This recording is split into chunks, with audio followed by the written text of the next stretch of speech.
ये उन गुजरात के भाई बहनों के साथ भ्रष्टाचार का मामला है। वो अडानी अपने वादे से पलट जाता है, वो अडानी अपने समझौते से पलट जाता है, वो अडानी अपने किए गए एग्रीमेंट से पलट जाता है। 13,802 करोड़ रुपए गुजरातियों के जेब से निकालकर अडानी की जेब में भर दिया गया। हिंडनबर्ग की रिपोर्ट ने बताया इतना भ्रष्टाचार हुआ है, इतना भ्रष्टाचार हुआ है, इतनी लूट हुई है, अडानी ने इतना भ्रष्टाचार किया है। सुप्रीम कोर्ट में मामला पहुंच गया।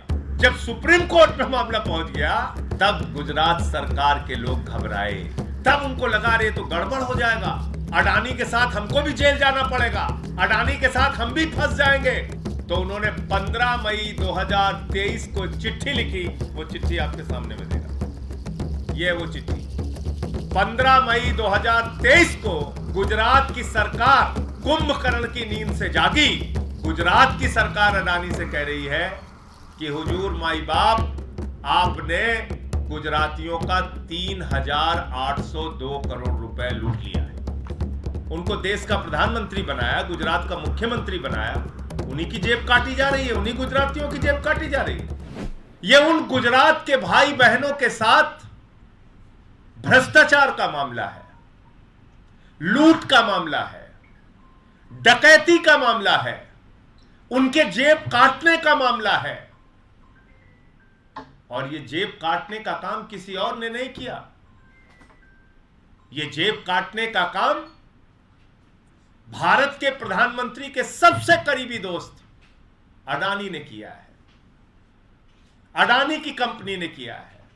जब भारत के प्रधानमंत्री नरेंद्र मोदी जी 2007 में गुजरात के मुख्यमंत्री थे, उस वक्त उन्होंने अडानी के साथ एक समझौता किया और कहा कि गुजरात के लोगों को बिजली देना है, किस रेट में दोगे?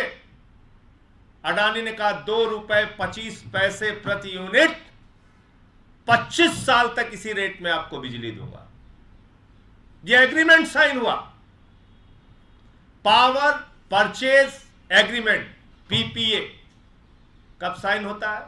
2007 में। कब? जब भारत के प्रधानमंत्री गुजरात के मुख्यमंत्री थे। और अचानक वो अडानी अपने वादे से पलट जाता है, वो अडानी अपने समझौते से पलट जाता है, वो अडानी अपने किए गए एग्रीमेंट से पलट जाता है।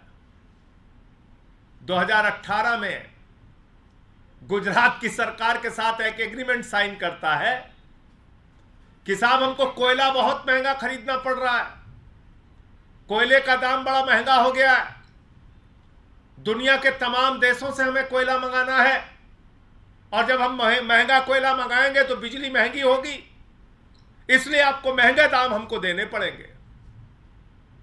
गुजरात की सरकार ने कहा जी हुजूर, क्यों, हमारी तो हिम्मत ही नहीं है, आप मोदी जी के दोस्त हैं, हम कैसे मना कर सकते हैं, बिल्कुल देंगे आपको। लेकिन कुछ बातें उसमें लिख दी उन्होंने। एक कंपनी है आर्गस ग्लोबल कंपनी। जो आर्गस ग्लोबल कंपनी है वो ये बताती है कि दुनिया में किस देश में कोयले का क्या दाम है। पहली बात, अडानी को विदेश से कोयला खरीदने की जरूरत क्या है? भारत तो कोयले के उत्पादन के मामले में सरप्लस कंट्री है। भारत तो पिछले साल का आंकड़ा आप उठा के देखेंगे तो 30% कोयले का उत्पादन भारत में बढ़ा है। भारत में जो कोयला खरीदा जाता है वो 2,000-3,000 रुपए टन राज्य सरकारों को मिलता है। तो आपने भारत से कोयला नहीं खरीदकर ये कहा कि साहब हमें इंडोनेशिया से कोयला खरीदना है और फला देश से खरीदना है और ढेमका देश से खरीदना है। लेकिन उस चिट्ठी में एक शर्त लिखी गई और यह कहा गया कि जो भी कोयले का रेट निर्धारण होगा वो आर्गस ग्लोबल कंपनी के द्वारा जो रेट बताया जाएगा दुनिया के देशों में कोयले का, उसके हिसाब से आपको पेमेंट किया जाएगा। यह समझौता तय किया गुजरात की सरकार और अडानी ने मिलकर, और पेमेंट होता रहा। हैरान होंगे आप सुन के, 2018 से 2023 तक पेमेंट होता रहा। अडानी ने कहा इतने में कोयला खरीदा, बोले जी हुजूर लीजिए पैसा, बोले इतने में खरीदा, बोले लीजिए हुजूर पैसा लीजिए, बोले इतने करोड़ में खरीदा, बोले लो पैसा लो। 13,802 करोड़ रुपए गुजरातियों के जेब से निकालकर अडानी की जेब में भर दिया गया। जो भी अनाप शनाप रेट बताया, हैरान करने वाली बात है कि इतनी शक्तिशाली गुजरात की सरकार, एक गुजरात के मॉडल की बात करने वाली गुजरात की सरकार, कोई अडानी की कंपनी वाला जाके कहता है हम इतने करोड़ में कोयला खरीद रहे हैं, सरकार मान जाती है। वो आर्गस कंपनी के ग्लोबल रेट से वेरीफाई नहीं करती, वो जांच नहीं करती कि आर्गस का क्या रेट था, क्या बता रहा था वो उस वक्त की इंडोनेशिया में कितने का कोयला था। कोई वेरिफिकेशन नहीं, कोई जांच नहीं। अडानी ने बिल बना के दिया, पेमेंट हो गया। फिर आपको याद है हिंडनबर्ग की रिपोर्ट आ गई। हिंडनबर्ग की रिपोर्ट ने बताया इतना भ्रष्टाचार हुआ है, इतना भ्रष्टाचार हुआ है, इतनी लूट हुई है, अडानी ने इतना भ्रष्टाचार किया है। सुप्रीम कोर्ट में मामला पहुंच गया। जब सुप्रीम कोर्ट में मामला पहुंच गया तब गुजरात सरकार के लोग घबराए। तब उनको लगा रहे तो गड़बड़ हो जाएगा, अडानी के साथ हमको भी जेल जाना पड़ेगा, अडानी के साथ हम भी फंस जाएंगे। तो उन्होंने 15 मई 2023 को एक चिट्ठी लिखी। वो चिट्ठी आपके सामने में दे रहा हूं।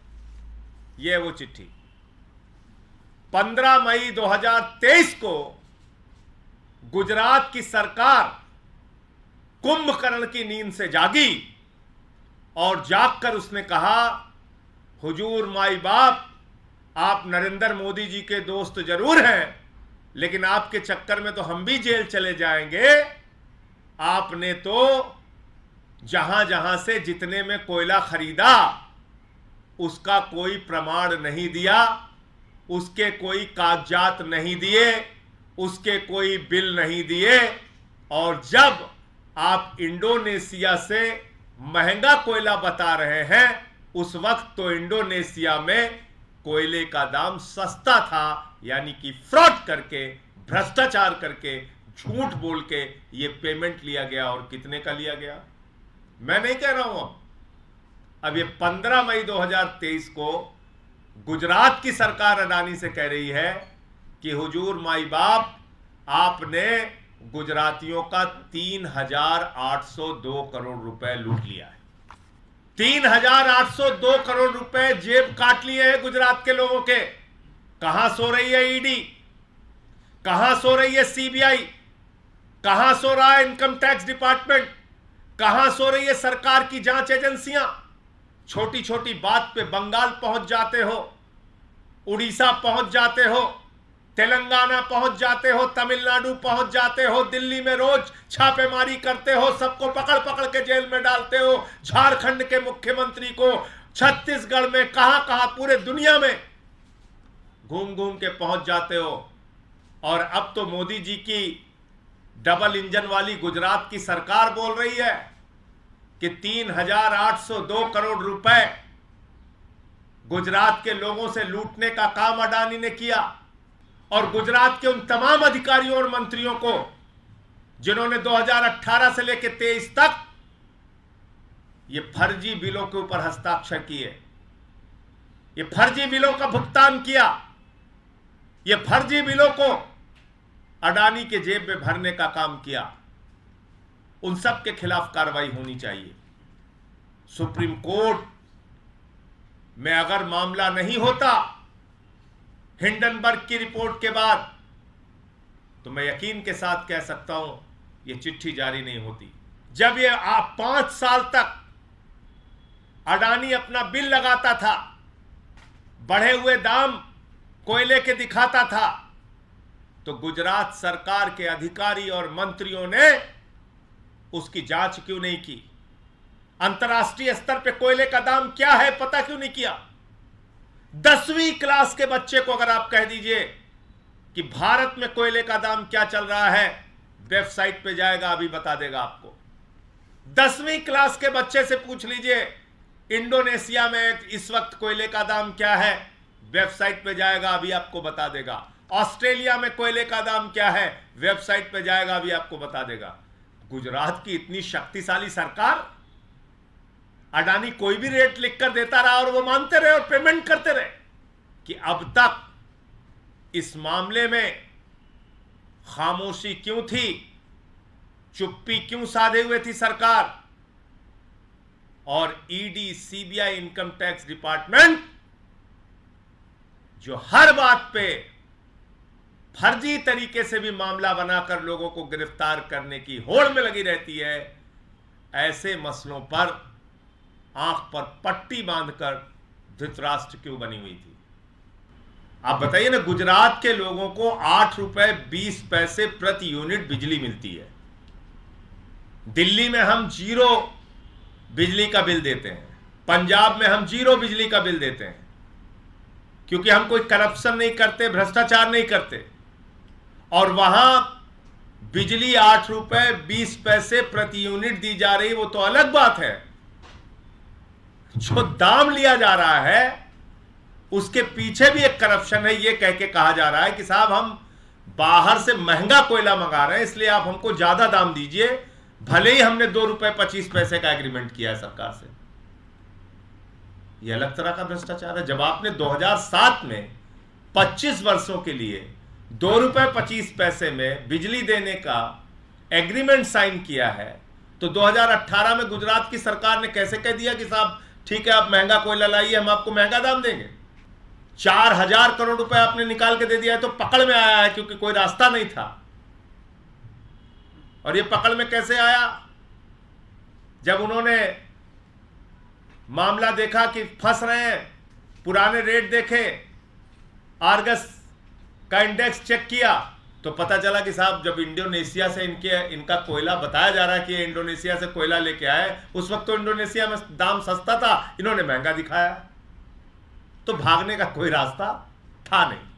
उनको देश का प्रधानमंत्री बनाया, गुजरात का मुख्यमंत्री बनाया, उन्हीं की जेब काटी जा रही है, उन्हीं गुजरातियों की जेब काटी जा रही है, और प्रधानमंत्री कुछ नहीं बोल रहे हैं, और उनका सबसे करीबी दोस्त जेब काट रहा है। और समझौता तब हुआ जब वो मुख्यमंत्री थे। सवाल इस बात का है, ईडी सीबीआई तो कुछ नहीं करेगी, ये तो तय है कि वो तो वही करेगी जो मोदी जी कहेंगे। और मोदी जी अपने दोस्त के खिलाफ कहेंगे क्यों? इतना गहरा रिश्ता है, जहाज में घूमते हैं दोनों लोग साथ साथ, क्यों बोलेंगे वो?